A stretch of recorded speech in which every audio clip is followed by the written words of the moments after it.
नमस्कार आप सभी प्यारे विद्यार्थियों को एक बार फिर से आपका स्वागत है विदम क्लासेस निमराना में। प्यारे विद्यार्थियों, ये जो आपका अंतिम टेस्ट हुआ था इसमें हमें सॉल्यूशन करना है। सॉल्यूशन करते हैं और बिना टाइम ख़राब करे पहला प्रश्न देखिए, स्क्रीन पर है। मुख्यमंत्री की नियुक्ति की जाती है। प्यारे विद्यार्थियों, मुख्यमंत्री की राज्य में स्थिति ठीक वही होती है जो केंद्र में या संघ सरकार में प्रधानमंत्री की होती है।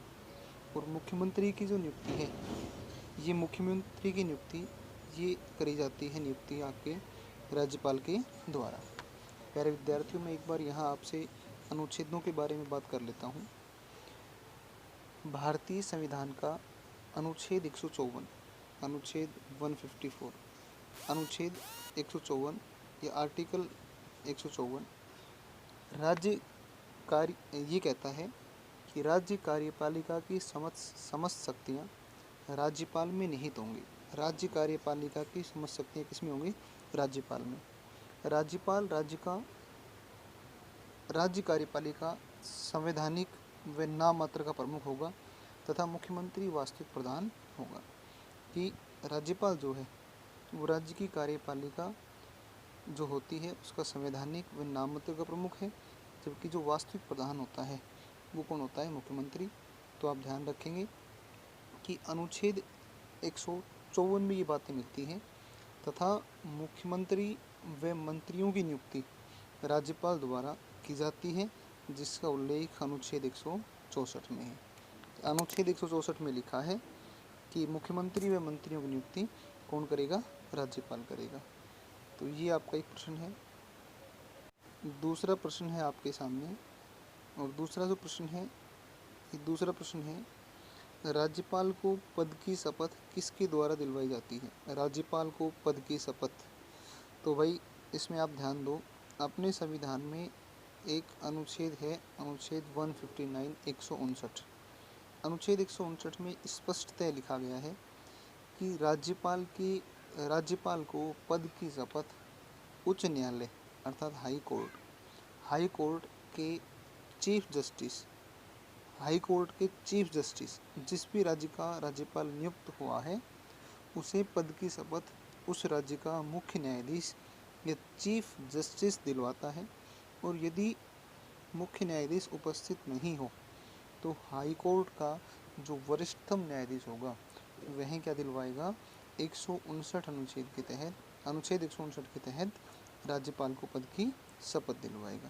तो इसमें आपका जो आ जाएगा वो ऑप्शन ए आ जाएगा, उच्च न्यायालय के मुख्य न्यायाधीश के द्वारा शपथ दिलवाई जाती है। अगला प्रश्न आपके सामने है स्क्रीन पर, और प्रश्न है राज्य की वास्तविक कार्यपालिका शक्तियों का प्रयोग किसके द्वारा किया जाता है? राज्य की, इसमें एक शब्द दिया है, देखो, वास्तविक कार्यपालिका शक्ति। वास्तविक, अभी आपको मैंने चर्चा करी पहले क्वेश्चन में कि अनुच्छेद आर्टिकल 154, ये आर्टिकल 154 कहता है राज्य कार्यपालिका की समस्त शक्तियाँ राज्यपाल में निहित होंगी। 154 कह रहे हैं राज्य कार्यपालिका की समस्त शक्तियाँ राज्यपाल में निहित होंगी। राज्यपाल राज्य कार्यपालिका का संवैधानिक व नाम मात्र प्रमुख होता है। राज्यपाल राज्य कार्यपालिका का संवैधानिक व नाम मात्र का प्रमुख होता है, जबकि राज्य कार्यपालिका का जो वास्तविक प्रधान होता है या जो वास्तविक कार्यपालिका जो शक्तियाँ होती हैं वो मुख्यमंत्री में निहित होती हैं, सीएम में निहित होती हैं। इसका मतलब वास्तविक कार्यपालिका शक्तियों का प्रयोग किसके द्वारा किया जाता है? तो ये आप बताएंगे कि वास्तविक कार्यपालिका की शक्तियों का प्रयोग यहाँ पर आपका करता है मुख्यमंत्री, सीएम करेगा। तो ये तीसरा प्रश्न है, इसका ऑप्शन भी ए आएगा। अगला प्रश्न आपके सामने स्क्रीन पर है, और ये है भारतीय संविधान के किस अनुच्छेद में मुख्यमंत्री के कार्यों को परिभाषित किया गया है?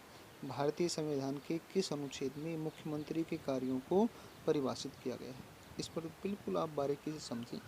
सबसे पहला आपके सामने अनुच्छेद है अनुच्छेद 166। देखो, जो अनुच्छेद 166 है इसमें लिखा हुआ है, ध्यानपूर्वक सुने इस बात को, 166 में लिखा है, राज्य सरकार के समस्त कार्य राज्यपाल के नाम से संपादित किए जाएंगे। इसका मतलब 166 का संबंध किससे है? राज्यपाल से। 166 का संबंध राज्यपाल से है।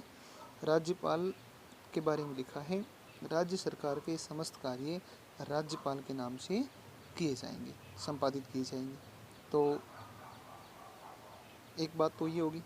अगला जो आपका अनुच्छेद है, ये है अनुच्छेद 163।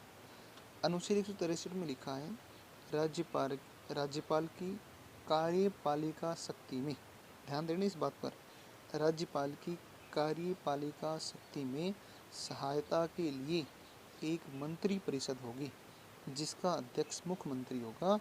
इसी अनुच्छेद में राज्यपाल की स्व विवेक शक्तियों का भी उल्लेख किया गया है। ध्यान दें, एक बार दोबारा से बोल रहा हूँ मैं, अच्छे तरीके से इन बातों को आप नोट कर लें अपनी कॉपी में।